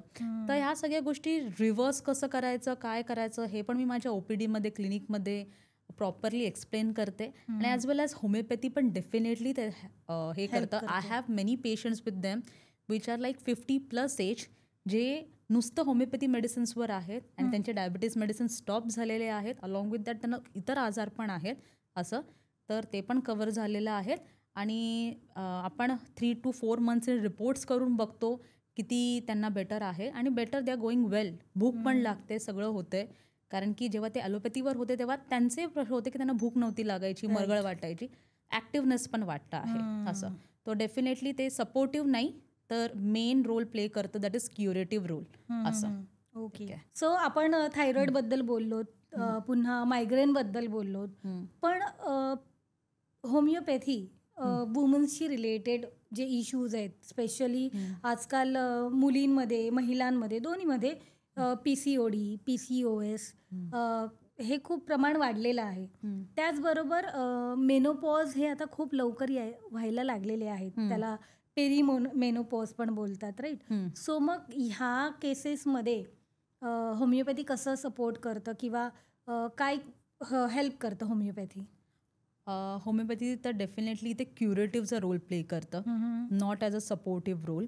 कारण की हार्मोनल मेडिसिन्स जे ॲलोपॅथीमध्ये आहे ते अननेसेसरी वापरू नये. इमर्जन्सी खूपच गरज आहे तेव्हाच वापरले पाहिजे. स्पेसिफिकली तर अनमॅरिड आणि ज्यांना चाइल्ड नाही झाले त्यांनी तर वापरू नये. बिकॉज त्याचे खूपच रेपकर्शन असतात. त्याचं मी एक लॉंग व्हिडिओ माझा एका चॅनलवर बनवला होता. रेपकर्शन काय असतात, तुम्ही जर लॉंग टर्म अशा मेडिसिन्स घेतले तर तुमच्या आयदर जे हार्मोन्स आहे हे वायर होतात. हे वायर म्हणजे त्यांना समजत नाही एक्झॅक्टली कसं ॲक्ट करायचं, काय ॲक्ट करायचं, कसं काय करायचं. बिकॉज बॉडी हे देवानी अशी बनवली आहेत की जर तुम्ही वेळेवर झोपला, तुटला, सगळं वेळेवर केलं ना, तर विदाऊट अलार्म पण तुम्हाला जाग येते. सगळं पॉटी वेटी सगळं प्रॉपर वेळेवर होतं असं. तसंच हार्मोन्सचं पण असतं. सगळं वेळेवर असलं ना, ते पण प्रॉपरली पिरियड्स पण वेळेवर येतात, विदाऊट एनी इश्यू येतात. पण हे आपण जे मेडिसिन्स घेतो फॉर मला पिरियड्स येत नाही आहेत म्हणून किंवा PCOD, PCOS म्हणून पिरियड यावं, लोकांमध्ये हा एक इश्यू आहे. पिरियड आलं म्हणजे ठीक आहे, मग ते बरं होऊ दे आजार किंवा नाही बरं होऊ दे, त्याचं महत्त्व नाही. मला महिन्याच्या महिना पिरियड येते ना, बस झालं असं. ते असं पण ते तसं नाही आहे की महिन्याच्या महिना पिरियड आलंच पाहिजे आणि तुम्ही हार्मोनल मेडिसिन घेतलं पाहिजे. As I mentioned again, before marriage आणि तुम्हाला मूल नाही झालं तर घेतलं तर तुम्हाला अननेसेसरी कॉम्प्लिकेशन येऊ शकतं. ते कॉम्प्लिकेशन मोठे मोठे आजारांवर जातं. लाईक युअर युट्राईन फायब्रॉइडचा आजार होऊ शकतो, एन्डोमेट्रोसिस होऊ शकतं, त्याचबरोबर तुम्हाला मायग्रेन होऊ शकतं आणि अननेसेसरी काही मोठे मोठे आजार होऊ शकतात. आणि मग त्याचबरोबर जेव्हा तुम्ही मेन्शन केलं जसं मेनोपॉज किंवा पेरीमेनोपॉज, हे पण याचमुळे कधी कधी लवकर येतं किंवा काय होतं किंवा त्या टाइममध्ये लोकांना जे खूप जास्ती गरम होत असतं, हॉट फ्लॅशेस जे म्हणतो आपण किंवा काय, ते मग जेवढंच पाहिजे तेवढंच नाही होऊन अननेसेसरी खूप जास्ती होतं, चिडचिड जास्ती होतं असं. मग ते आता आपण बोलताना खूप सोपं वाटतं आपल्याला, पण ज्या लेडीज त्या फेस करतात ना, तर त्यांना विचारा तुम्ही ते किती जास्ती आणि किती अननेसेसरी होतं. आणि मी आत्ता पण माझ्या करंट क्लिनिकमध्ये पण बघते, रिलिजियस मॅटरसाठी पण लोक, अरे माझ्याकडे देवाचं हे आहे म्हणून मी मेडिसिन घेतली डॉक्टरकडे जाऊन, त्यानंतर पाळी पुढे टाकायला किंवा मागे करायला, वॉट एव्हर इट इज, सत्यनारायणच्या पूजेला बसायचं, वॉट एव्हर रिलिजियस थिंग्स, त्यासाठी मी घेतली. प्लीज असं करू नका, कारण की ती बॉडी आहे, ते कपडा नाही आहे पाहिजे तसं अल्टर करायचं, पाहिजे तसं त्याला उसवायचं.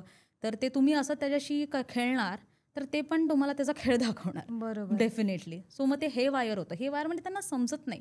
तसं आपल्याला जेटलॅग लागतो तेव्हा आपल्याला समजत नाही ना, झोपायचं कसं, गुंगी होते, काय होते, सेम हार्मोन्स बरोबर होतं असं. तर ते हे वायर होतं, त्यांना समजत नाही आणि मग तुमचं ब्लिडिंग जास्ती होतं. तर ब्लिडिंग थांबतच नाही, तुम्हाला क्रॅम्प्स यायला लागतात, मग परत तुम्हाला मेडिसिन्स घ्यावे लागतात. त्यापेक्षा तुम्ही होमिओपॅथी मेडिसिन घेतलं, मी फर्स्ट ऑफ ऑल पेशंटला एक्सप्लेन करते की तुम्हाला पिरियड्स तर येणार, प्रॉपरली येणार, during treatment, before treatment, start of medicine, कसं depends on your body to body. त्याच्या मागे पडू नका. आपण तुमचा जो PCOD आहे, जो तुमचा डिस्मेनोरिया आहे, जे काही तुमचं एंडोमेट्रोसिस आहे, त्याला कव्हर करतोय आपण असं. तर 3 to 4 मंथ्स तर तुम्ही मिनिमम दिलेच पाहिजे कुठल्याही मोठ्या आजारांसाठी. आणि तुमचं कव्हरेज सिम्पटम वाईज तुम्हाला स्टार्टिंगपासूनच मिळतं. त्यात हार्मोन्स नसतात, स्टिरॉइड नसतात, तुमच्या बॉडीचे ॲक्च्युली आतमधले जे ऑक्सिटोसिन हार्मोन आहे, जे फिमेल हार्मोन आहेत, त्याला स्वतःहूनच ते हे करतं की ते स्वतःहूनच क्रिएट होणार आणि स्वतःहून नॅचरली तुम्हाला पिरियड येतात, rather than artificially hormone inject करून तसे तुम्हाला पिरियड येणार, विच डझंट गिव्ह यू की ते आलेच पाहिजे नंतर. So it is not habit forming आणि प्रॉपर क्युअर होतो. ओके. तर आता तुम्ही वुमन्ससाठी स्पेशली आपण हा क्वेश्चन विचारलेला आहे, तर टिप्स काय द्याल? एक बेसिक म्हणजे टिप्स च्या माध्यमातून काय सांगाल की ह्या गोष्टी करा किंवा ह्या अवॉइड करा? टिप्स इन द सेन्स म्हणजे कसं, लाईक हेल्थ रिलेटेड की लाईफस्टाईल? कशाही 2-3 गोष्टी तुम्ही सांगा की त्या इम्प्लिमेंट करून विथ होमिओपॅथी ट्रीटमेंट आपण ह्या गोष्टींवरती मात करू शकतो, लाईक PCOD, PCOS या मेनोपॉजच्या ज्या साईड इफेक्ट आहेत. मेनोपॉज हा एक फेज आहे, हा डिसऑर्डर नाही, हा फेज आहे, पण तो कसा आपण हँडल करू शकतो? हां, तर डेफिनेटली पहिली तर मला असं वाटतं की लोकांनी आहे ना अवेअरनेस घेतलं पाहिजे, फिमेल्सनी अवेअरनेस घेतलं पाहिजे. फिमेल्स हा एक खूप इम्पॉर्टंट रोल आहे सोसायटीचा, प्रत्येकाच्या घरातला असं, पण ते स्वतःकडेच पहिले निग्लेक्ट करतात. राईट. लाईक सकाळी उठल्या उठल्या 1 तासामध्ये काय ना काहीतरी खाल्लं पाहिजे, ॲटलिस्ट फ्रूट किंवा ड्रायफ्रूट. पण त्या घरातली ती फिमेल आदर ती ऑफिसला जाणारी असते, ती ऑफिसमध्ये गेली, नाश्ता विष्टा केला नाही तर डायरेक्ट लंच करते. आता घरातली असेल तर ती घरातल्या मुलांचं सगळं आवरून हे करून मग ती उठते 5 वाजता, पण नाश्ता करते 10, 10:30, 11ला, ते पण केला तर केला नाही तर फक्त चहा पिते.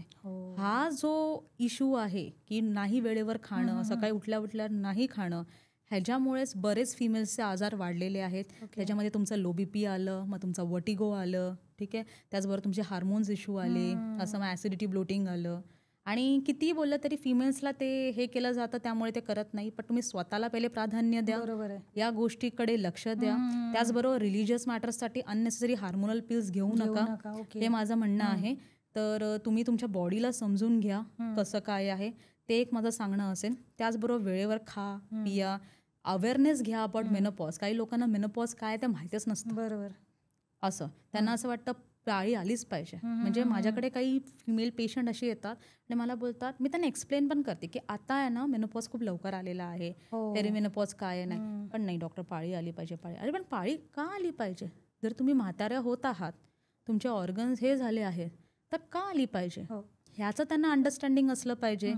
की अननेसेसरी ड्रॅग करून मग ते हे नाही, मग ते आपलं नाही ऐकणार. काही लोक असतात ना, मग हार्मोनल मेडिसिन घेणार, मग परत मला डॉक्टर 6 महिने नाही आली. त्याचं अंडरस्टँडिंग आणि अवेअरनेस समजलं पाहिजे कुठे ना कुठेतरी. फिमेल्सनी थोडं स्वतःकडे लक्ष देऊन थोडं बोलतात ना, एक्सरसाइज किंवा फिजिकल ॲक्टिव्हिटी किंवा अशा सगळ्या गोष्टीकडे ते सेल्फ एंगेजिंग, त्यात ते खुश राहतील ह्याकडे बघितलं पाहिजे. त्याचबरोबर नुसतं सप्लिमेंट्स आणि हे सगळं आणि अननेसेसरी टॉनिक्स बिनिक्शन हे करूनपेक्षा तुम्ही तुमचं लाईफस्टाईल प्रॉपर करा, हेल्दी फूड खा. स्लीपचा पण मेजर रोल असेल. येस स्लीपचा तर डेफिनेटली मेजर रोल आहे. बिकॉज सकाळी लवकर उठायचं, रात्री लवकर नाही झोपायचं. तर मला एक छोटा हे सांगायला लागलं की अननेसेसरी सगळं करत बसू नका. इट इज लाईक मग तुम्हाला तुमच्यासाठी टाइम पण उरत नाही आणि बाकीच्या गोष्टी पण नीट होत नाही. बरोबर. So first prioritize yourself over other. That doesn't mean you are selfish. एवढंच मला सांगायचं आहे. ओके, खूप चांगली गोष्ट सांगितली आहे तुम्ही. महिलांचं तेच होतं की त्यांना गिल्ट होते, गिल्ट फील होतं की अरे माझा मुलगा घरात नाहीये किंवा ती बाहेर गेलीये बाजारात, तर तिला काही खावंसं वाटलं तरी तिला गिल्ट होते की अरे नको, माझा मुलगा नाही सोबत, मी कसं खाऊ. ह्या गिल्टमुळे महिला बऱ्याच गोष्टी टाळतात. आणि त्या गिल्टमध्येच राहून मध्ये नंतर हे आजार होतात ना, आणि मग त्यांना असं वाटतं अरे मी काहीच नाही केलं पण काय केलं. मग ह्याचा अवेअरनेस आणि स्वतः प्रत्येक इंडिव्हिज्युअलनी पहिले स्वतःच्या बॉडीला जपलं पाहिजे आणि सेल्फिशनेस काय आहे आणि सेल्फ प्रायोरिटायझिंग काय आहे आणि स्वतः काय मधलं थोडं काय म्हणतात ना डिफरन्स कळलं पाहिजे. असं एवढंच मला म्हणलं. नाही तर मग ह्याच्यावरून मी एवढंच पण सांगेन की आमच्यासोबत बरेच फिमेल्सच जास्त डॉक्टरकडे हे करतात माझ्यासोबत. बट अगेन हेच ह्याच्यामुळे खूप कमी लोक प्रॅक्टिस करतात. बरोबर. असं सो हे अवेअरनेस जेव्हा वाढेल, स्वतःला प्रायोरिटाईज करतील, तर तुम्हाला खूप छान छान डॉक्टर्स पण मिळतील, सगळ्या क्षेत्रात पण मिळतील आणि हेल्थ छान होईल. हो, बिलकुल. तर मेंटल हेल्थ मध्ये आलं की डिप्रेशन, एन्झायटी, तर याच्यावरती होमिओपॅथी कसं काम करतं? म्हणजे काउन्सिलिंग होते म्हणून ते क्युअर होतंय की त्या मेडिसिन ॲक्च्युअलमध्ये काम करतात? तर माझ्याकडे बरेच पेशंट आले आहेत ज्यांना हल्ली तर एन्झायटी, पॅनिक अटॅक, नर्वसनेस, डिप्रेशनचाच एरा चालू आहे. लोकांना कळतं पण आहे की मेंटल हेल्थला प्राधान्य दिलं पाहिजे, which is well and good. पण आय विल डेफिनेटली सेल की हल्ली लोकांचं मेंटल हेल्थ खूप डिस्टर्ब झालेलं आहे. कळणं एक चांगलीच गोष्ट आहे, पण डिस्टर्ब पण भरपूर लेवलला झालेलं आहे. तर इन कमी एजमध्ये तर I will definitely suggest please don't go to psychiatric medicine directly, because they are habit forming, म्हणजे ॲडिक्टिव्ह. राईट. असं कारण की ते मेडिसिन नाही घेतलं तर again you will land up into nervousness, तुम्हाला डिप्रेस वाटेल, हे पाटेल. होमिओपॅथी मेडिसिनचा तोच फायदा आहे की ते हॅबिट फॉर्मिंग नाही आहे. म्हणजे ते मेडिसिन घेतलं नाही तर तुम्हाला डिप्रेसच वाटेल, नर्वसच वाटेल, असंच. म्हणजे ते घ्यायलाच पाहिजे असं नाही आहे. सो हॅबिट फॉर्मिंग नाही आहे, which is a very good thing. असं. आणि त्याचबरोबर फक्त तुमच्याला इम्युनिटी वाढवतं, तुमची व्हायटल फोर्सला इग्नाईट करतं, तुम्हाला बरं करतं आतून, तुम्हाला एक नवं चैतन्य देतं ते. त्यामुळे ते काउन्सिलचा रोल प्ले नाही करत. बिकॉज काउन्सिलमध्ये जो डिप्रेशन पेशंट येतो असं, तर तो इतका डिप्रेस असतो ना, आपण त्याला कितीही मोटिवेट केलं ना तरी त्याला इतकं सोपं नाही आहे ते की त्याला आपण नुसतं बोलून मोटिवेट जरी केलं तर 2 मिनिटात मोटिवेट होईल. डिप्रेशन ही फेज अशी असते की त्याच्या आजूबाजूला सगळं इतकं हॅप्पी गोष्टी चालू असतात. इंडियाने वर्ल्ड कप काय जिंकलं किंवा त्याला स्वतःला फर्स्ट रँक काय येऊ दे किंवा त्याला तो पैसेवाला काय होऊ दे or whatever it is, किंवा त्याला समोर त्याच्या गुलाबजामुन आणून द्या किंवा श्रीखंड आणून द्या, त्याला काही त्याचं काय म्हणतात त्याला समजणारच नाही आहे. बिकॉज तो डिप्रेस्ड आहे आतून. त्याला बोलतात त्याचा आनंदच उपभोगता येणार नाही आहे. ते फक्त आपण काउन्सिल करून ते कव्हर नाही करू शकत. सो मेडिसिन ॲक्ट करतेच म्हणूनच ते कव्हरेज देतं असं. सो ते काउन्सिलचा रोल नाही आहे, मेडिसिन ॲक्ट करते. आणि अजून एक ह्याच्यामध्ये मला पॉईंट सांगायला आवडेल की लोकांना असं वाटतं, रिझन आहे की लोकांना असं वाटतं ते काउन्सिल आहे किंवा ह्याच्यामध्ये मेडिसिन्स नाही आहेत किंवा काय, कारण ते सफेद गोळ्या दिसतात. तर ते सफेद ज्या गोळ्या आहेत ते व्हेहिकल म्हणजे माध्यम आहे. बरोबर. ठीक आहे. जे शुगर अलाईक आहे, नॉट एक्झॅक्टली शुगर आहे असं. तर त्याच्यामध्ये आपण डायल्युशन होमिओपॅथिक ड्रॉप्स टाकतो असं, आणि तेव्हा ते मेडिसिन्स होतात. होमिओपॅथीमध्ये 4000+ मेडिसिन्स आहेत with different potency. What do mean by potency? म्हणजे वेगवेगळे डोसेस, लाईक आपल्याकडे असतात ना विक्स ॲक्शन 500, 600, 700, तसं होमिओपॅथीमध्ये 30 पोटेन्सी, 100 पोटेन्सी, 200 पोटेन्सी असं असतं. जसं मी मगाशी जे एक्सप्लेन केलं की 1 part of this and 99 part of water alcohol असं घेऊन जी ती पोटेन्सी बनवली जाते. ठीक आहे. तर एवढे मेडिसिन्स आहेत 4000+ and still research is on going. Chocolate सारखं मेडिसिन पण आहे होमिओपॅथी, व्हॅनिला पण मेडिसिन आहे होमिओपॅथीमध्ये. असं म्हणजे लोकांचा जसं स्वभाव असतो, जसं असतं अरे हा चॉकलेट सारखा गोड आहे, हा व्हॅनिला सारखा नाजूक आहे, असं नुसतं स्वभाव नाही तर त्याचं ओव्हरऑल गेस्चर, असे मेडिसिन्स पण होमिओपॅथीमध्ये आहे.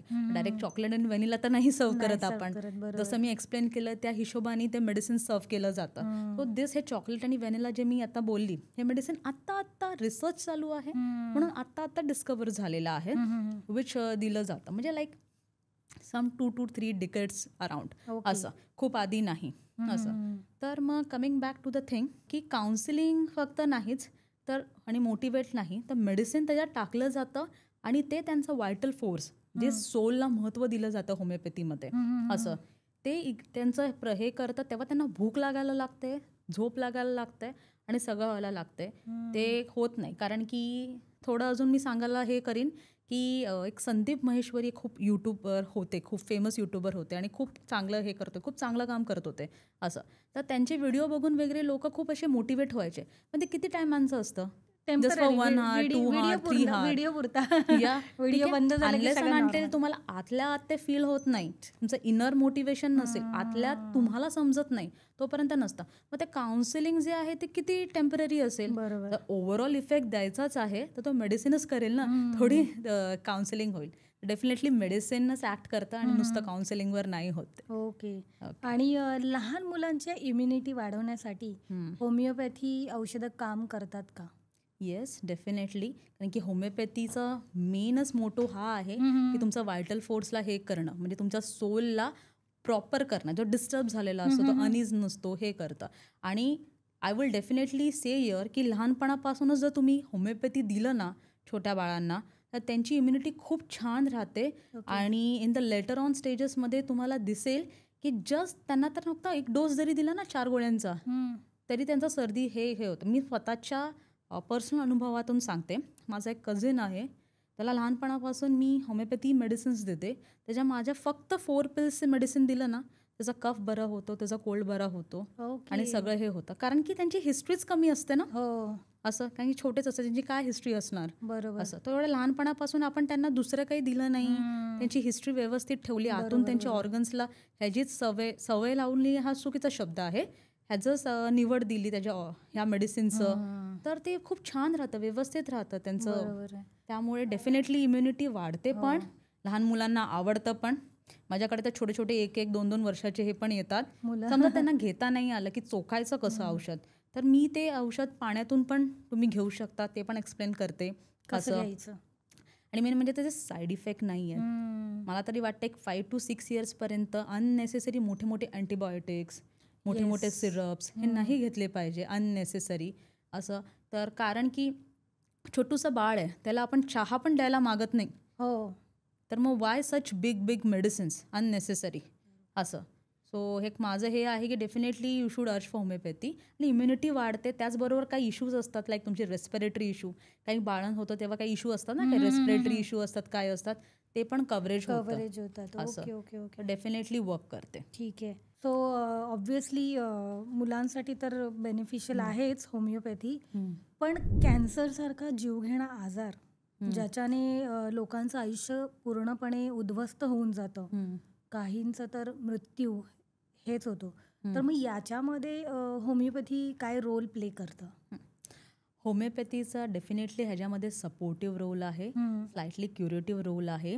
मराठी रिनोन्ड ॲक्टर्स शरद पोंक्षे जे आहेत त्यांनी मेन्शन केलं होतं बऱ्याच टायमिंगला, त्यांना हॉडकिन्स लिम्फोमा डायग्नोज झाला होता, की ते अलॉंग विथ त्यांचे किमोथेरपीज आणि हे होमिओपॅथी पण घेत होते, असं. तर त्याच्यामुळे त्यांना खूप बेटर वाटलं. He is a very strong supporter of homeopathy, as well as बरेच आपले सेलेब्स आहेत त्यांनी पण घेतलं आहे. सो डेफिनेटली होमिओपॅथी एक सपोर्टिव्ह रोल हेल्प करते. माझ्या क्लिनिकमध्ये 2 पेशंट मी बघितलं आहे जे माझ्या क्लिनिकमधून आले होते, तेव्हा त्यांना लास्ट स्टेजचा इश्यू होता कॅन्सरचा. तर काय असतं ना, कॅन्सरमध्ये बघायला गेलं तर इवन ॲलोपॅथीमध्ये पण असं प्रॉपर त्याच्यावर हे नाही आहे. It is all about trial and research. किमोथेरपीमध्ये पण ट्रायलचे ड्रग्स दिले जातात, असं तसं आहे. कुठल्या स्टेजवर ते कवर होतं वगैरे त्याच्यावर आहे. पण जे किमोथेरपीज असते किंवा तुमची रेडिएशन थेरपी असते, जी कुठली थेरपी असते, त्याच्यामध्ये त्याचे साईड इफेक्ट्स काय असतात की तुमचे केस जातात आणि माणसाने आतला डिप्रेस होऊन जातो, खूप सॅड मी मरणारच आहे हीच त्याला फिलिंग आतल्या आतच येत राहते, बरोबर. मरणार नसेल तरी असं, किंवा मला काहीतरी आता माझ्याकडे खूप कमी दिवस राहिलेले आहेत अशा टाईपचं. सो ते सगळी जी अनुभूती आहे आतल्या आत, जसं मगाशी आपण एन्झायटी डिप्रेशनमध्ये बोललो, तर ऑलरेडी ते स्लाइटली डिप्रेशन फेजमध्ये जायलाच लागले असतात. तर ह्या सगळ्याला कव्हरेज देते होमिओपॅथी, असं सपोर्ट करते. त्यांचे जे ऑर्गन्स आहेत ते फटाफट खराब होण्यापेक्षा ते स्लाइटली स्लो डाऊन, बोलते ना स्लो आणि एक जेंटल वेनी थोडं कव्हर करते आणि सपोर्टिव्ह रोल प्ले करते. आणि जर तुम्ही खूप आधीच्या स्टेजमध्ये जर हे केलं तर क्युअर पण होऊ शकतं खूप स्टार्टिंगच्या स्टेजमध्ये. हा सगळा रोल डेफिनेटली आहे होमिओपॅथीचा. ठीक आहे. सो आपण पुढच्या प्रश्नाकडे वळू. सो कॅन्सरमध्ये तर ऑब्व्हियसली खूप मोठा इम्पॉर्टंट असा सपोर्टिव्ह रोल प्ले करते होमिओपॅथी. पण सर्जरी लाईक अपेंडिक्स आहे किंवा किडनी स्टोन म्हणा किंवा अजून छोट्या सर्जरीज आपण करतो, तर त्याच्यामध्ये होमिओपॅथी काय रोल प्ले करते? तर लोकांना किडनी स्टोन होतं, हल्ली गॉल स्टोनचंही प्रमाण वाढलेलं आहे. तर त्याच्यामध्ये तुम्ही किती वेळा सर्जरी करणार? कारण की किडनी स्टोन आणि गॉल स्टोन हे unless and until you don't change your lifestyle और you don't take proper treatment, हे वारंवार होत राहतं. बरोबर. ठीक आहे. तर किती वेळा तुम्ही ती सर्जरी करणार? बरोबर. एक हास्य विनोदचा एक क्षण सांगते. माझ्याकडे एक पेशंट होती, ती जी आई होती ती मला स्वतःहूनच सांगते की तर मी 3 वेळा सर्जरी केली आहे किडनी स्टोनचं. बट आता मी काय बोलू त्यांना, कधी कधी आपण काय बोलणार आणि नेहमीच आपण काउंटर नाही करू शकत किंवा एक्सप्लेन नाही करू शकत. बट तुम्ही मला सिरियसली सांगा, 3 वेळा सर्जरी करणं is a good thing? No, obviously not. असं सारखं तुमच्या बॉडीचं तुम्ही कट अँड कट करणं it is a good thing. मग इज इट की सर्जरी त्याच्यावर क्युअर आहे का? डेफिनेटली नाही ना. जस्ट कॉम्प्लिकेशन्सला तुमची काढते आहे असं. तर सर्जरी हे क्युअर नाही आहे, कॉम्प्लिकेशन्सला काढते. आणि ह्याच्यामध्ये होमिओपॅथीचा रोल प्ले करतं. कारण की तुमचे किडनी स्टोन जे आहेत, मग कितीही मोठा असो, कसाही असो, काही असो, तुमच्या युरिन वाटे निघून जातो किंवा आतल्यात डिझॉल्व्ह होतो. अगेन गॉल स्टोन, त्याच्यावरती आयदर तुमचं गॉल ब्लॅडर रिमूव्ह करा, हे असतं सर्जरीचं, किंवा गॉल स्टोन काढा.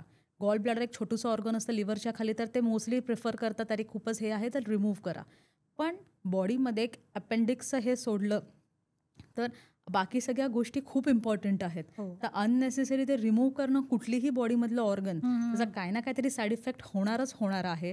तर ते त्याच्यावर ऑप्शन न करता तुम्ही होमिओपॅथीला ऑप्ट केलं तर डेफिनेटली तुम्हाला खूप छान त्याचा बोलतात ना इफेक्ट मिळेल. तुमचं ॲसिडिटी, ब्लोटिंग जे काही होतं ते कव्हर होईल, तुम्हाला बरं वाटेल. गॉल ब्लॅडरचा हाच इश्यू असतो ना, गॉल ब्लॅडरचा खाल्ल्यानंतर ब्लोटिंग होते, हे केल्यावर ब्लोटिंग होते, असं हे सगळं खूप कव्हरेज मिळतं. तर सर्जरीवाला जे काही इश्यूज आहेत, लाईक किडनी स्टोन झालं, गॉल स्टोन झालं, इवन कॅटरॅक्ट झालं, आईसचे काही सर्जरीज आहेत, तशा बऱ्याच सर्जरीज आहेत. इवन तुमचे ऑस्टिओआर्थरायटिस वगैरे ह्या पण जे काही आहेत ते तुम्ही डेफिनेटली ऑटोइम्युन डिसीजेसमध्ये खूप चांगला रोल प्ले करते होमिओपॅथी. तुम्ही डेफिनेटली या सगळ्या कव्हर करू शकतात असं. पण again it differs from patient to patient. लोकांना काय वाटतं, मला असं वाटतं अननेसेसरी बॉडीची काटछाट करण्यात गरजेचं नाही आहे. जेव्हा गरजेचं आहे, तुमचा खूप टेरिबल ॲक्सिडेंट झाला आहे, बरोबर, यु नो, तेव्हा गरजेचं आहे, तेव्हा तुम्ही डेफिनेटली इमर्जन्सीमध्ये रश केलं पाहिजे. पण 3 वेळा सर्जरी करणं आणि पुढे पण होतच राहणार, तुम्हीच मला सांगा ही योग्य गोष्ट आहे का? ऑब्व्हियसली असं. तर मग त्याच्यात मला तरी नाही वाटत अननेसेसरी सर्जरी केली पाहिजे आणि homeopathy places a very good role. Okay. So next आहे माझा क्वेश्चन की emergency cases like heart attack आलंय किंवा पॉयझनिंग झालंय किंवा मग ड्राउनिंग झालेलं आहे, तर अशा केसेसमध्ये होमिओपॅथी कधीच यूज नाही होणार किंवा उपयोगी नाही पडणार, तर तुमचं काय मत आहे? ओके. जसं पॉडकास्टच्या स्टार्टिंगलाच आणि बऱ्याचदा मी मेन्शन केले आहे की मला कुठल्याही पॅथीला ब्लेम नाही करायचं आहे, because every pathy has its own benefits आणि त्याचे कॉन्स, म्हणजे त्याचे काही हे आहे. तर होमिओपॅथीचे साईड इफेक्ट नाही आहेत, पण लिमिटेशन आहे. लिमिटेशन म्हणजे काय, तुमचे खूप जेव्हा व्हायटल फोर्सबद्दल आपण जे बोलत होतो की एकदमच व्हायटल फोर्स एकदमच थंड पडलेला आहे, त्याला महत्त्व दिलं जातं. जसं ड्राउनिंगमध्ये काय होतं, एकदमच सडनली जे होतं की ऑलमोस्ट तो माणूस त्याला सफोकेशन झालेलं, ब्रेथलेसनेस वगैरे, म्हणजे त्यामध्ये काही एनर्जी उरलेली नसते. विदाऊट एनर्जी तो बॉडी असते. ड्राउनिंगची केस झालं, मग पॉयझनिंगचं केस झालं, मग असं काही जी इमर्जन्सी केसेस आहेत भरपूर इमर्जन्सीच्या, नॉट अगेन ॲक्यूट, असं. तर त्याच्यामध्ये तुम्ही डेफिनेटली ॲलोपॅथी इमर्जन्सी हॉस्पिटल्समध्ये रश करा. म्हणूनच हॉस्पिटलमध्ये मग इमर्जन्सी सेंटर असतं. कारण तेव्हा डेफिनेटली लगेच तुम्हाला ते पंपअप करायची गरज आहे. तेव्हा होमिओपॅथीचं लिमिटेशन आहे. तुम्हाला काही डॉगनी बाईट केलं, पटकन स्नेकनी बाईट केलं असं, तर तेव्हा तुम्ही ॲलोपॅथी इमर्जन्सी मेडिसिन्सचं यूज करा. तिकडे होमिओपॅथी नाही काही वर्क करू शकत. त्याच्यानंतर थोडं तुम्ही स्लो डाऊन झाले आणि तुम्हाला नंतर मग केअर पाहिजे आणि पुढे ट्रीटमेंट पाहिजे, तिकडे होमिओपॅथी वर्क करते. बरोबर. तर आता तुम्ही डॉक्टर तुम्ही म्हटलात की जे एक जर्मन डॉक्टर होते त्यांनी 20 वर्ष रिसर्च केला होमिओपॅथी लोकांपर्यंत पोहोचवण्यासाठी किंवा हे ॲक्च्युली वर्क करतं हे प्रूफ करण्यासाठी. तर मग आता AI चा जमाना आहे, तुम्हाला खरचटलंय किंवा काय झालंय तर तुम्ही AI ला फोटो पाठवून विचारू शकता की काय झालंय. तर अशा AI च्या जनरेशनमध्ये म्हणा किंवा ह्या काळामध्ये होमिओपॅथीला पुढच्या 20 वर्षात तुम्ही कुठे बघता? होमिओपॅथीला मी पुढच्या 20 वर्षात डेफिनेटली खूप एक चांगल्या प्रायोरिटीच्या पोझिशनला बघते. बिकॉज लोकांना आता लोकल फिजिशियन काय आहे, त्यानंतर गायनेक काय आहे, न्यूरो फिजिशियन काय आहे, ह्याचं अंडरस्टँडिंग समजलेलं आहे. ते डायरेक्टली लोकल डॉक्टरकडे न अप्रोच करता डिरेक्टली गायनेककडे जातात, डिरेक्टली पिडियाट्रिशियनकडे जातात. आणि त्याचबरोबर त्यांना होमिओपॅथी काय आहे हे पण समजले आहे, त्याची कन्सल्टिंग काय आहे ह्याचे पण अवेअरनेस आता वाढलेली आहे. मग त्याचबरोबर लोक जे AI वर टाकतात ते हे पण टाकतात की मेडिसिन जी दिली असते ना तुम्हाला लिव्होसेट किंवा काय, हे पण टाकतात आणि त्याचे साईड इफेक्ट्स पण वाचून येतात असं. त्यामुळे ती पण गोष्ट लोकांना कळलेली आहे. त्यामुळे त्यांना ते साईड इफेक्ट म्हणजे आता लिव्होसिट्रिझिन किंवा सिट्रिझिन ह्याची साईड इफेक्ट हे असते की झोप भरपूर येते. जेव्हा आपल्याला सर्दी खोकला वगैरे होतो तेव्हा स्पेसिफिकली ही दिलेली जाते. झोप भरपूर येते, इतकी झोप येते की तुम्ही पेंगच येते अक्षरशः.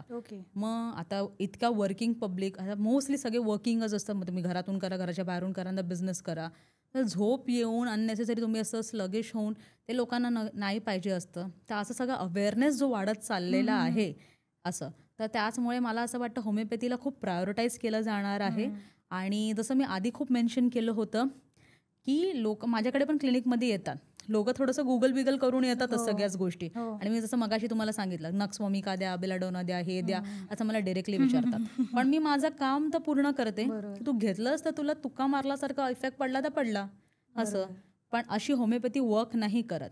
तर मग जरी AI जरी आलं आहे, जरी गुगल आहे आणि असं सगळं अवेलेबल जरी आहे, पण जी मेडिसिन जशा रीतीने आणि जशा वेनी घेतली पाहिजे तसंच घेतलं तरच कव्हर कर. मग ते ॲलोपॅथी असो, होमिओपॅथी असो, कुठली पैसे असो.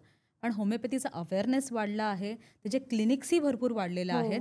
कारण की आधीपासूनच होमिओपॅथी डॉक्टर ॲलोपॅथीही प्रॅक्टिस करायचे. बट आता काही डॉक्टर्स प्युअर होमिओपॅथी प्रॅक्टिस करायला पण प्रचंड वाढलेले आहेत. आणि नुसतं शहरी भागात नाही, तर टाउन साईड, विलेज साईडला सुद्धा.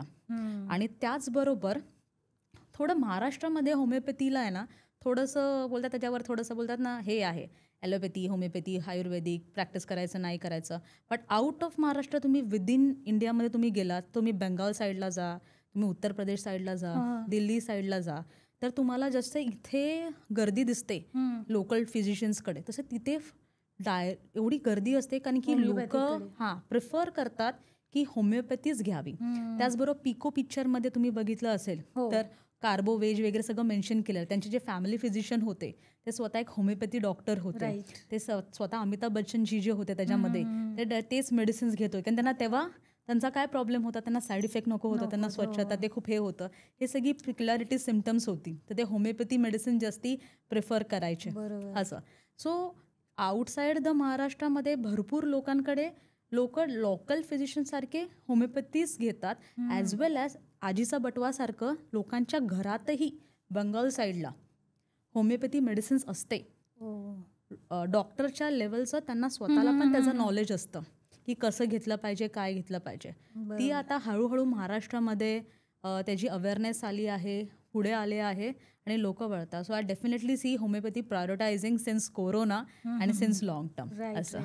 हां डॉक्टर, तुम्ही आता बऱ्याच पेशंटबरोबर काम केलेलं आहे, तर असं काही केस किंवा अशा पेशंटची तुम्ही हिस्ट्री किंवा माहिती सांगू शकता का की ॲलोपॅथीने तिकडे काम नाही केलं पण तुमच्या होमिओपॅथिकच्या मेडिसिनने त्याला खूप चांगला रिझल्ट मिळाला? असे तर बरेच आहेत केसेस. हिस्ट्री तर मी सांगणार नाही बिकॉज पेशंट कॉन्फिडेन्शियलिटी असते टोटली. असं मी वरवरून काही गोष्टी सांगते. असं की जसं की ऑटिझमचा केस आहे, सोरायसिसचा केस आहे, मग अशी जे मेन्शन केलेलं की तिचं अक्यूट कोल्ड अँड कफचा केस आहे. तिकडे तिने इतकं अँटीबायोटिक्स घेतलं, हे घेतलं, त्याच्यात इतकी डाऊन झाली होती की तिला कव्हरच होत नव्हतं. इथे 3-4 दिवस मेडिसिन घेऊन. असं अगेन पिंपल्सचा केस आहे, मी ट्रेटिनॉईनबद्दल मेन्शन केलं की इतकं वर्स झालं होतं. आणि थोडंसं मला ॲलोपॅथी वगैरे सोडून असं पण वाटतं की थोडं इन्फ्लुएन्सर वगैरे हे सगळं बघून ना, व्हायटामिन सी घ्या, ग्लायकॉलिक ॲसिड घ्या, हे घ्या, ते घ्या, सनस्क्रीनच लावा, असं करा. पण पिंपलवाल्या चेहऱ्यावर तुम्ही कसं लावणार सनस्क्रीन, ह्याचं पण एक्सप्लेनेशन दिलं पाहिजे ना. असं सो मला असं वाटतं थोडं यूथ्सनी आणि थोडं लोकांनी कुठल्या इन्फ्लुएन्सरला तुम्ही बघताय, बरोबर, त्याच्याकडे ते नॉलेज आहे का, तो डॉक्टर आहे जसं आहे तुम्ही होमिओपॅथी समजून घ्यायला एक तज्ज्ञाला बोलवलं आहे, असं एक्सपर्ट्स. ओके, तर तसं आहे का, त्याची काय व्हॅलिडिटी आहे का. आणि अननेसेसरी क्वॅक्सच्या तुम्ही नादाला लागू नका. तुम्ही कोणत्या डॉक्टरकडे, एक्सपर्ट्सकडे जाऊन बघा, तशा गोष्टी घ्या. बिकॉज माझ्याकडे एक पेशंट होती, असं तिने खूप सारे डॉमॅटकडे पण जाऊन ट्रीटमेंट घेतली, स्वतः पण काय काय काय केलं. ते ट्रीटमेंट त्याला एक्सपेन्सिव्ह पण पडली, त्याची फीस तर सोडा, पण ते क्रीम्स वॉट एव्हर, आणि शी वॉज स्टील अनसॅटिस्फाईड बिकॉज तिचं ते कव्हरच झालं नव्हतं. टोटली पूर्ण भरलेलं होतं सगळं चेहरा तिचा. असं आणि मी तिला आले म्हटलं पहिले ते सगळे क्रीम्स बंद कर, ते सनस्क्रीन पहिले बंद कर. असं नाही की I am against sunscreen, but कुठल्या चेहऱ्यावर काय लावलं पाहिजे, कधी लावलं पाहिजे, कसं लावलं पाहिजे. For an example like all the time आपण सूट आणि बूटमध्ये नाही राहू शकत ना. रात्री तर आपण नाईट सूट घालूनच झोपतो ना. मग सनस्क्रीन काय पूर्ण दिवस लावायचं, कसं लावायचं, हे थोडं माझं परसेप्शन आहे. दॅट वेनी मी तिला एक्सप्लेन केलं. तर चेहरा पहिला नीट होऊ दे, कुठल्या टाईपचं वापरतेस, काय वापरतेस, असं. तर त्या हिशोबाने तिला मेडिसिन दिलं गेलं, तिची हिस्ट्री घेतली, तिला कव्हरेज घेतलं and within 1.5 month she was totally, तिचा फेस कव्हर व्यवस्थित झाला अँड स्टील तिला पिंपल तसं झालेलं नाही आहे. ही मी या गोष्टीला 3 ते 4 वर्ष झाली आहे. त्याचबरोबर एक माझ्याकडे ऑटिझमची पण केस आली होती. ऑटिझम म्हणजे एक मेंटल डिसऑर्डर आहे. असं टोटली मेंटल नसतात, बट वयानुसार ते मॅचअप नसतात झालेलं, असं. पण मग त्याच्यामध्ये तुम्हाला समजत नाही, बोलायला येत नाही, काही होत नाही, एक्सप्रेस नाही करू शकत. विदिन 15 to 20 days मध्येच थोडं बोलायला लागले होते, थोडं साऊंड हे झालं होतं. असं माझ्याकडे 5 वर्षाची मुलगी पण आली होती फॉर ऑटिझम. हायपर ऍक्टिव्ह होती, म्हणजे एका जागेवर नीट बसू शकत नाही, खूप असं चळवळ करणार, हे करणार. She also started getting better result. So याप्रमाणे आहे सगळं. ओके, आता काही आपण असे प्रश्न घेऊया की लोकांना होमिओपॅथीची ट्रीटमेंट घेताना मोस्टली ते पडतात. एक्झाम्पल की होमिओपॅथीची मेडिसिन घेताना कॉफी बंद करायची किंवा अनियन गार्लिकचं जेवण नाही खायचं. तर मग हे खरं आहे की मिथ्स आहे हे? पहिली तर आहे ना, मला हेच सांगायचं आहे की हे सगळे जे लोकांचे खूप मोठे मिथ्स आहेत आणि unnecessary. Again I am telling की महाराष्ट्रामध्ये जास्ती ह्याच्यावर हे केलेलं आहे, होमिओपॅथीवर हे केलं आहे. तुम्ही महाराष्ट्राच्या बाहेर जाल ना, तर तुम्ही बघाल की जसं मी मगाशी मेन्शन केलं की तिकडेच जास्ती जातात. गुजरात साईडला, उत्तर प्रदेश साईडला, बेंगॉल साईडला वगैरे तिकडे भरपूर लोक हे करून येतात. सो वन्स अगेन होमिओपॅथीमध्ये काहीच पथ्यपाणी नाही आहे. तुमच्या पॉडकास्टच्या माध्यमातून मला या गोष्टीला एम्फसाईज करायचं आहे, काहीच पथ्यपाणी नाही आहे. इझी टू कॅरी आहे, इझी टू कन्झ्युम आहे, गोड असतं, त्यामुळे ते कडवू नाही लागत, त्याचा प्रॉब्लेम नाही आहे, साईड इफेक्ट नाही आहे. फक्त तुम्ही जर मेडिसिन घेतलं त्याच्यात 10-15 मिनिटांनी काय ते जेवा. ओके, काहीतरी जेवलात तर 10-15 मिनिटांनी मेडिसिन घ्या. पण one more thing to emphasize is that की विदाऊट खाणं पिणं पण तुम्ही होमिओपॅथी मेडिसिन घेऊ शकतात. म्हणजे इट इज नॉट नेसेसरी की तुम्ही खाल्लंच पाहिजे. लाईक लोकांचे उपास तपास असतात तेव्हा मग लोक ॲलोपॅथीमध्ये पण बरेच मेडिसिन असं आहे की काहीतरी खा आणि मग गोळी. या बरेच नाही, सगळेच. तुम्ही ऍसिडिटीची सोडली आणि लूज मोशनची सोडली तर, कारण की त्याच्यामध्ये तुम्ही खायला पिणं जातच नाही पोटात, तर कसं घेणार.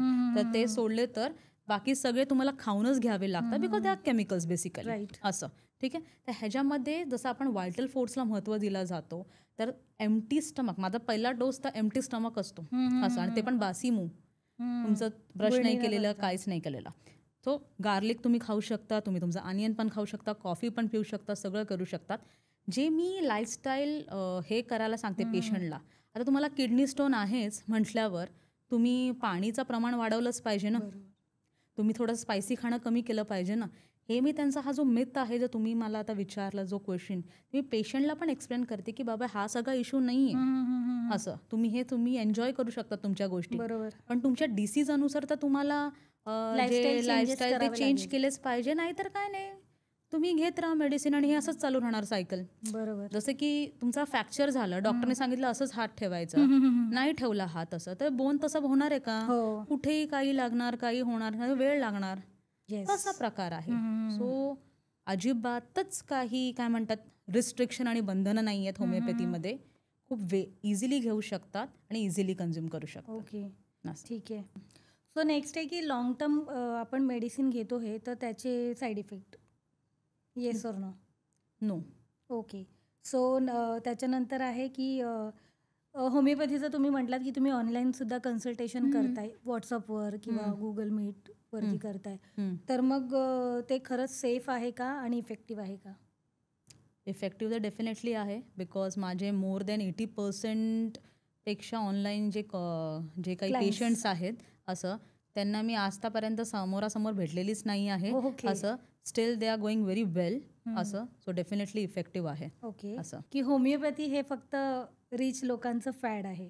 नाहीच. ह्याबद्दल हेच मी तुम्हाला खूप आधी सांगितलेलं की मी जिथून माझं शिक्षण घेतलंय, साई होमिओपॅथिक मेडिकल कॉलेज, दुगाड फाटा, भिवंडी इथून, तर हे जे एकदम रिमोट एरिया गावात आहे असं, तर तिकडे आमचे कॅम्प्स असायचे असं की, आणि तिकडचे जे विलेजर्स आहेत it is like almost like आदिवासी एरिया, ट्रायबल एरिया, तसे लोक आहेत.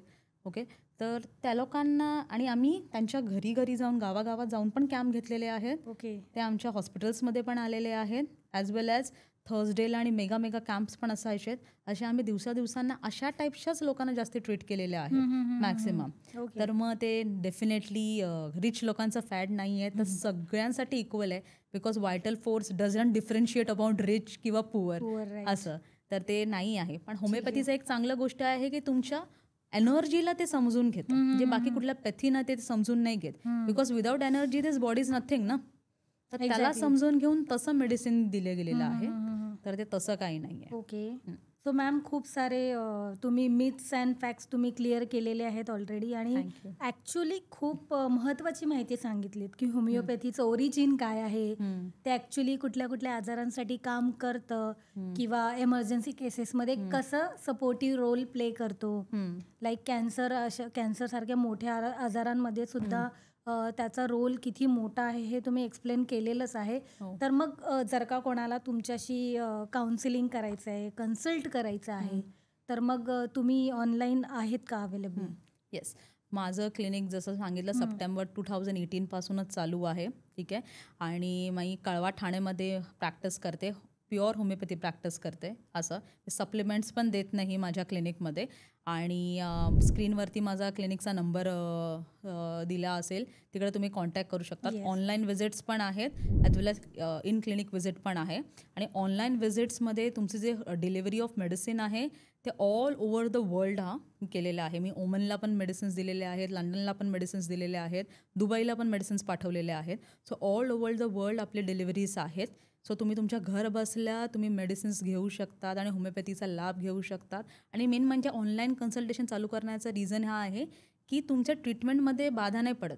कधी कधी पेशंट व्हिजिटला येतात, पण कधी काही कारणाशिवाय काम असेल, काही असेल, कुठे बाहेर गेले, तर ते कंटिन्यू झालं पाहिजे ना, तर ते पण तुम्ही ऑनलाईनच्या ह्याच्यापाने घेऊ शकतात. मी हिमाचल प्रदेशसारखं जे आहे, जम्मू काश्मीरला पण माझे मेडिसिन गेलेले आहेत, कारण तो टेरेन एरिया, हिली एरिया आहे, पण तिथेही मेडिसिन पोचले आहेत, वेळेत पोचलेले आहेत, तर तुम्ही त्याचा लाभ घेऊ शकता. आणि डेफिनेटली होमिओपॅथी घ्या, बिकॉज तुमची इम्युनिटीला ते वाढवतं आणि तुमचे जसं की हार्मोनल मेडिसिन्स वगैरे तुम्हाला जो साईड इफेक्ट होतो तो वाचला जातो असं. So I will definitely say. Okay. Thank you so much ma'am, तुम्ही इथे आलात आणि तुमचा प्रिशियस टाइम स्पेंड करून आम्हाला माहिती दिली. Thank you so much. या मोस्ट वेलकम. थँक्यू. या.